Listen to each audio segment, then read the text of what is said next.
12 বছর আগের ঘটনা হওয়ার কারণে অনেক কিছুই ডিসঅ্যাপিয়ার হয়ে গেছে। আমেরিকা সহ বিভিন্ন জায়গায় ডিএনএ টেস্টের জন্য রিকোয়েস্ট পাঠানো হয়েছে।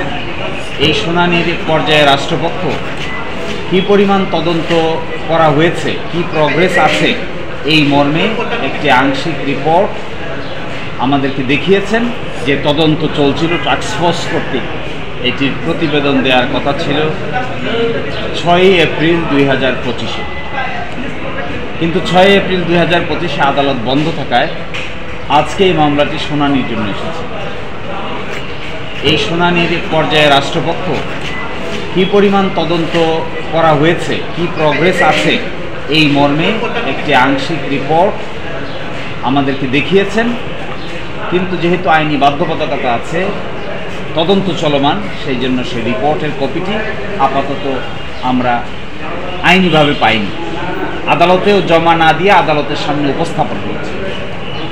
তিনি আদালতকে এটি আশ্বস্ত করেছেন যে তদন্ত চলছে, তদন্তের প্রগ্রেস আছে, বেশ কিছু কাজ করা হয়েছে। আমেরিকা সহ বিভিন্ন জায়গায় ডিএনএ টেস্টের জন্য রিকোয়েস্ট পাঠানো হয়েছে এবং এগুলো আসার জন্য আরও কিছু সময়ের প্রয়োজন। তদন্তকারী কর্মকর্তা যিনি ছিলেন তিনিও আদালতে উপস্থিত ছিলেন। এই প্রেক্ষিতে রাষ্ট্রপক্ষ 9 মাস সময় চেয়েছিল, আমরা 3 মাস সময়ের কথা বলেছিলাম। অবশেষে আদালত বিচার বিবেচনা করে 6 মাস সময় মঞ্জুর করেছেন এবং পরবর্তীতে 22 অক্টোবর 2025-এ পরবর্তী আদেশের জন্য আদালতে আসবে।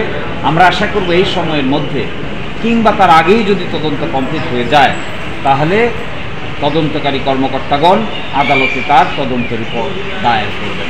আপনি সঠিক বলেছেন, এই অর্ডারটুকু সম্পূর্ণভাবে মানা হলো না, কিন্তু তারা যে কাজ করছেন টাস্কফোর্স বিভিন্ন সময় আমাদের সঙ্গেও যোগাযোগ করেছেন।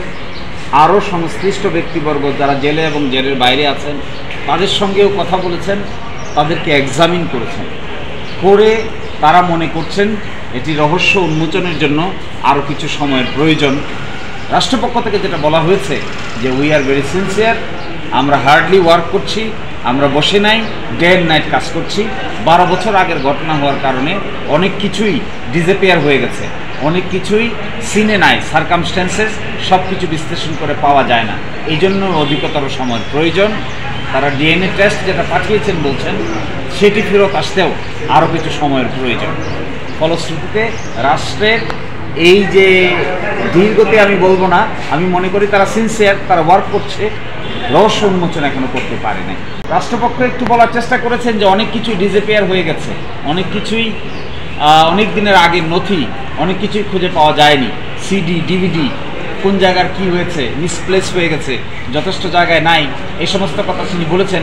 কারণ আদালত প্রশ্ন করেছিলেন এত সময় কেন দরকার হবে।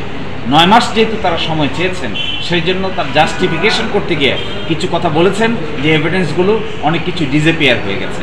তো এগুলো সব আসলে যেহেতু তদন্ত চলমান, কিছুটা সংবেদনশীলতা আছে, সব চাইলেও আমরা ডিসক্লোজ করতে পারিনি। আমি প্রগ্রেস রিপোর্ট দেখেছি, তিনি প্রগ্রেস রিপোর্ট নিয়ে এসেছেন, আদালতের সামনে আমাকে দেখিয়েছেন, আমার সেটা প্রাথমিকভাবে দেখার সুযোগ হয়েছে। আমার মনে হয় তারা সিনসিয়ার ওয়ার্ক করছে, আর একটু সময় দিলে অসুবিধার কোনো কারণ থাকবে না। প্রগ্রেস রিপোর্টও একটি সংবেদনশীল ব্যাপার। প্রগ্রেস রিপোর্টে অনেক কিছুই আছে যা সব কিছু আপনাদেরকে এখন বলতে না পারার কারণে আমি দুঃখিত। তবে আমার কাছে মনে হয় প্রগ্রেস রিপোর্টে যে ইন্ডিকেশনগুলো দেখা যাচ্ছে, ওই ইন্ডিকেশনগুলো অনেক ডিপ এবং শিক্ষিত মানুষের ইনভেস্টিগেশনের লাভ করে।